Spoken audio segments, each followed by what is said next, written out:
안녕하세요. 복음을 듣는 자리, 복음자리에 오신 여러분을 주님의 이름으로 축복합니다. 네, 오늘은 로마서 1장 8절부터 17절, 사도 바울의 로마 방문 계획이라는 장제목 그 챕터를 여러분과 함께 묵상해 보도록 하겠습니다. 로마서 1장 8절. 먼저 내가 예수 그리스도로 말미암아 너희 모든 사람에 관하여 내 하나님께 감사함은 너희 믿음이 온 세상에 전파됨이로다. 네, 로마에 있는 성도들의 믿음이 온 세상에 전파될 만큼 그 믿음이 컸다라는 것을 저희가 알 수 있어요. 9절, 내가 그의 아들의 복음 안에서 내 심령으로 섬기는 하나님이 나의 증인이 되시거니와 항상 내 기도에 쉬지 않고 너희를 말하며. 사도 바울이 로마에 있는 성도들을 위해서 늘 마음에 두고 중보를 기도를 했다는 것을 알 수 있고요. 10절, 어떻게 하든지 이제 하나님의 뜻 안에서 너희에게로 나아갈 좋은 길 얻기를 구하노라. 로마에 가고 싶어하는 사도 바울의 마음이 전해지고 있죠.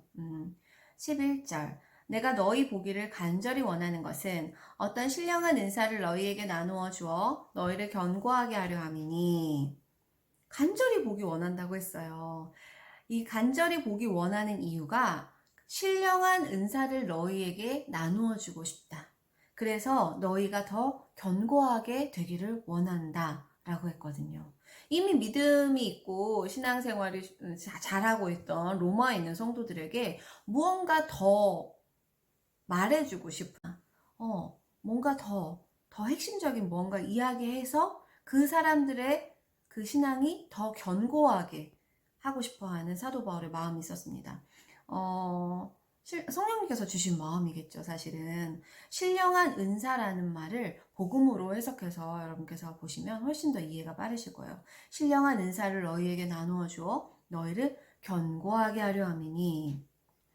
12절, 이는. 여기 성경에 이는이 나오면 그 이유는 이라고 이제 해석하시면 된다고 했죠. 그 이유는 곧 내가 너희 가운데서 너희와 나의 믿음으로 말미암아 피차 아니함을 얻으려 함이라. 예, 말이 굉장히 부드러운 말 같지만 사실은 그 뜻은 우리가 믿음의 감격, 그 구원의 감격을 회복하자. 예, 되찾자. 그리고 그 뜨거운 하나님을 향한 그 사랑, 복음으로 인해서 내가 진짜 구원받았다라는 그 기쁨을 다시 우리가 한번 회복하자. 그 기쁨 속에서 살자, 누리자라는 뜻이에요. 피차 아니함, 어떤 그냥 단순하게 위로 뭐 이런 차원보다는 너희와 나의 믿음으로 말미암아 서로 우리가 더 그 구원의 감격을 만끽하자. 예, 이런 뜻으로 보시면 될 것 같아요.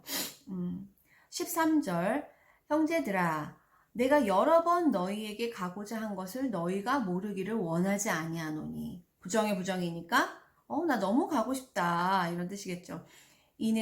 그 이유는 너희 중에서도 다른 이방인 중에서와 같이 열매를 맺게 하려 함이로되 지금까지 길이 막혔었다. 내가 가고 싶었었는데 다른 사람, 우리 유대인뿐만이 아니라 모든 이방인들이 이 복음을 듣고 정말 자기의 삶 가운데 열매가 맺어지고 변화가 일어나고 너무나 많은 사람들이 그 기쁨 속에서 감사 기쁨 평안을 누리면서 살아가고 있는데 너희들에게도 그 기쁨이 더해지기를 원한다. 이런 뜻이었었어요. 요한복음을 보면은 우리에게 하나님 예수님께서 오신 이유는 생명을 얻게 하고 더 풍성히 얻게 하려 합니다. 이런 말씀이 있거든요.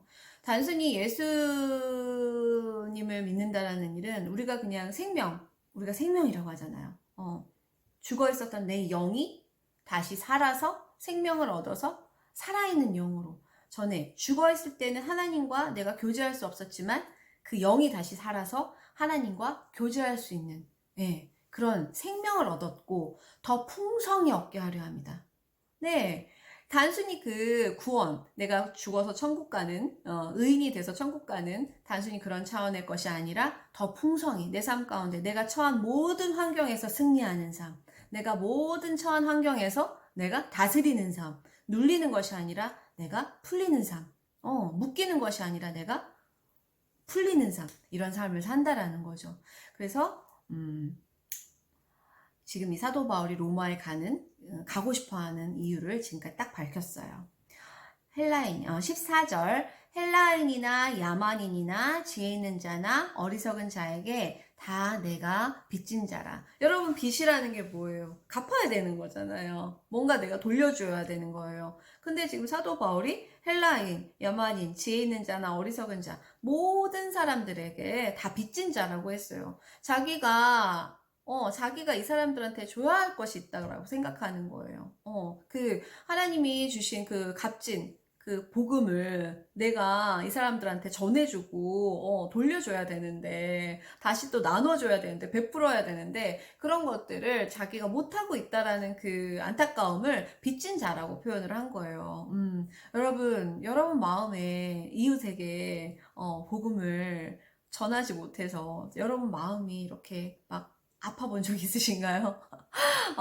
내가 저 사람에게 복음을 전하고 싶다라고 생각해 본 적이 있으신가요? 예, 여러분 그 마음 너무 축복합니다. 정말 성령님께서 이렇게 사도 바울이 자기를 내가 다 빚진 자다, 내가 빚진 자다라고 말하는 그 심령처럼 우리 마음에도 내 이웃을 향한 그 긍휼의 마음, 사랑하는 마음이 넘치기를 축복합니다. 15절 그러므로 나는 할 수 있는 대로 로마에 있는 너희에게도 복음 전하기를 원하노라. 그래서 내가 로마에 가고 싶은 거예요. 이렇게 말하고 있죠. 복음 전하기를 원하노라. 16절 이 로마서에 어떻게 보면 16절, 17절은 주제 구절이라고 할 수 있습니다. 굉장히 중요한 구절이고, 여러분, 이게 암송하시는 분들도 많으시죠? 내가 복음을 부끄러워하지 아니하노니, 이 복음은 모든 믿는 자에게 구원을 주시는 하나님의 능력이 됨이라. 먼저는 유대인에게요, 그리고 헬라인에게로다. 아멘. 네. 사도 바울은 복음을 부끄러워하지 아니하노니 라고 첫 구절에 썼지만 완전 자랑스러워한 거예요. 네. 부끄러워하지 아니하노니 이 당시에는 사실 이 복음을 전한다라는 게 굉장히 이단 취급을 받은 거잖아요. 네, 이단 취급을 받은 거예요. 근데 나는 그거를 부끄러워하지 하는 게 아니라 오히려 더 자랑스러워한다. 이것이 진짜 구원이라는 걸 난 확신한다라고 말하고 있죠. 이 복음은 모든 믿는 자에게 구원을 주시는 하나님의 능력이 됨이라. 믿는 자에게. 그쵸? 구원을 주시는 구원. 여러분 구원이 뭔가요? 예. 저는 예전에 구원을 그냥 이렇게 죽어서 내가 이렇게 생명이 다해서 목숨이 다하면 그냥 천국 가는 거. 내가 이렇게 죽어서 내 영혼이 하늘나라의 천국에서 하나님과 영원히 사는 거. 이렇게 생각했었어요. 맞죠? 맞는데 어떻게 보면 이 구원은 더 총체적인 구원을 말합니다. 복음은 내가 죽어서 천국 가는 단순히 그런 것이 아니라 내가 이 땅 가운데 사는 동안 하나님의 나라를 경험하고 하나님의 나라가 하늘에서 이룬 것 같이 땅에서도 이루어지는 그리고 내가 모든 묶인 관계에서 풀려나고 내가 질병에서 치유되고 네. 내가 모든 하나님의 것이 아닌 것에서 내가 살았다면 그것에서 모든 것이 자유케 돼서 이제 모든 것이 하나님의 나라의 것으로 네. 창세기 1, 2장이 회복된 상태로 그쵸? 창세기를 읽어보신 분들은 창세기 1, 2장은 에덴 동산 죄가 없는 상태였죠. 창세기 3장에 사단이 나타나면서 우리에게 죄인이 시작됐어요. 죄인의 삶이 시작됐어요. 그 전에 창세기 1, 2장에 하나님께서 우리를 만물을 창조하시고 아담을 지으셨던 그 원형 그대로 자기의 형상대로 지으셨던 그 하나님을 닮은 그 형상 그대로 하나님의 형상 그대로의 모습이 회복됐다라는 거예요. 그게 총체적인 구원입니다, 여러분. 그러기 위해서 예수님이 우리에게 오신 거잖아요. 그것 때문에.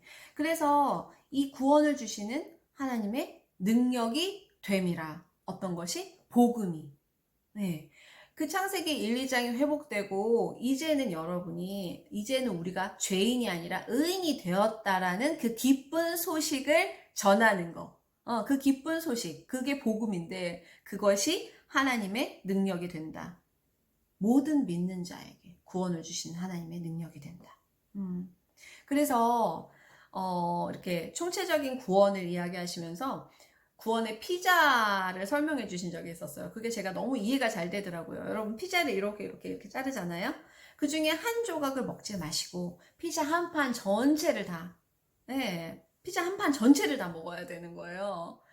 내가 죽어서 천국 가는 구원, 그 다음에 이 땅 가운데 내가 무병장수하는 구원, 재정으로부터 자유로워지고 부유하고 풍성한 삶을 사는 그 청지기의 삶을 사는 구원, 그 다음에 또 여러분이 또 관계에서 힘드셨다면 그 관계가 풀리고 모든 관계가 더 원활해지는 그 구원, 여러분께서 그 묶였던 그 삶에서 풀려나는 그 자유케 되는 그 구원을 여러분 그 피자 한 판을 다 먹는 우리 복음을 누리는 믿는 자가 되는 거예요.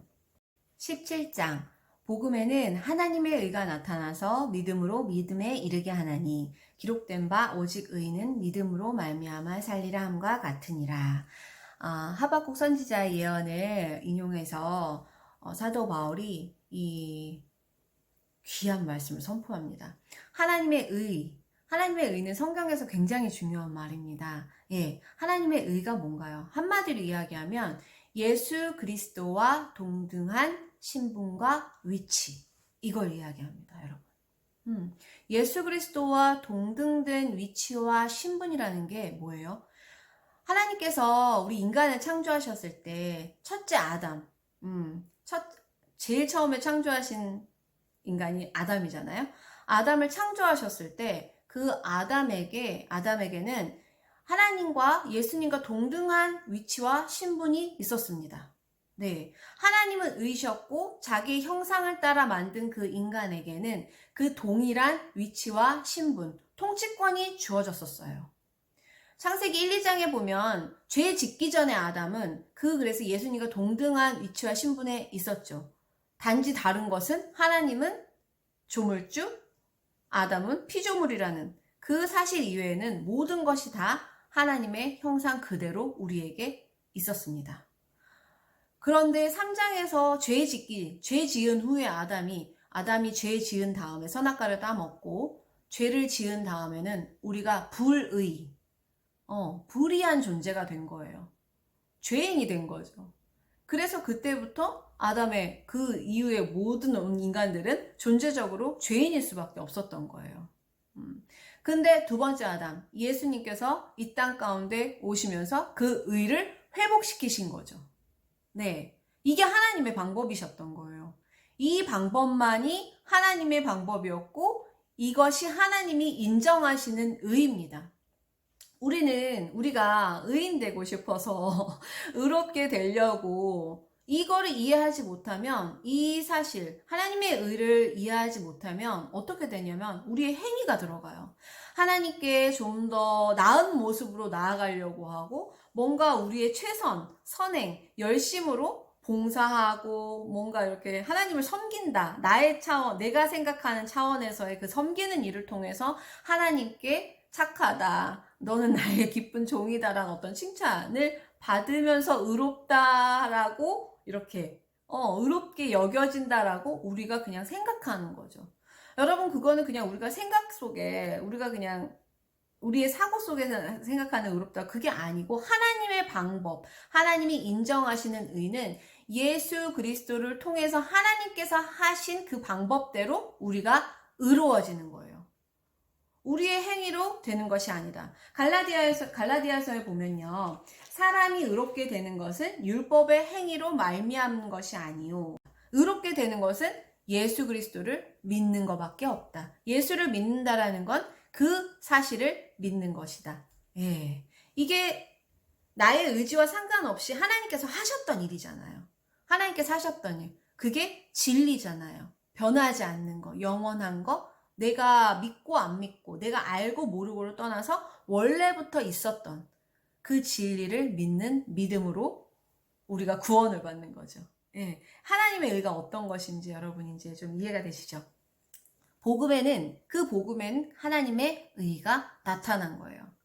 복음은 예수 그리스도가 이 땅 가운데 오셔서 우리를 구원했다라는 기쁜 소식이니까 거기에 하나님 의가 나타난 거죠. 믿음으로 믿음에 이르게 하나니, 이 진리를 처음부터 믿고 끝까지 믿는 거, 믿음으로 믿음에 이르게 하나니 처음부터 끝까지 믿음이다 라고 이해하셔도 되고 내 마음 가운데 오신 성령님께서 그 믿음을 주시거든요. 성령님으로 말미암아 생기는 그 믿음, 예수 그리스도 안에 있는 그 믿음으로 그 하나님께서 원하시는 그 의롭다함을 얻는 거죠, 저희가. 믿음으로 믿음에 이르게 하나니 기록된 바 오직 의인은 믿음으로 말미암아 살리라 함과 같으니라. 네, 오직 믿음이라고 하는데 왜 믿음일까요, 여러분? 지금 앞서 말한 것처럼 하나님의 의는 다 하나님께서 하신 일이거든요. 예수 그리스도를 통해서 예수 그리스도를 이 땅 가운데 보내주셔서 그분이 십자가의 죽음과 부활하심으로 말미암아 우리가 값없이 의롭다함을 얻은 사건이잖아요. 복음이. 그래서 우리가 한 게 아무것도 없는데 내게 그 큰 게 주어졌단 말이에요. 그래서 그냥 은혜예요. 그게 다 은혜니까 그냥 은혜니까 나는 그 사실을 믿기만 하면 되는 거예요. 그래서 오직 믿음이라고 하는 겁니다. 마틴 루터의 3가지 모토가 있다고 해요. 아시는 분들도 많겠지만, 오직 은혜, 오직 믿음, 오직 성경. 네. 이 성경에서 우리가 지금 말하고 있는 그 모든 사실을 이 성경에서만 말해주고 있어요. 우리가 의롭게 되는 방법에 대해서 어떤 그 책도 아닌 성경에서만 말해주고 있거든요. 그래서 오직 은혜, 오직 믿음, 오직 성경.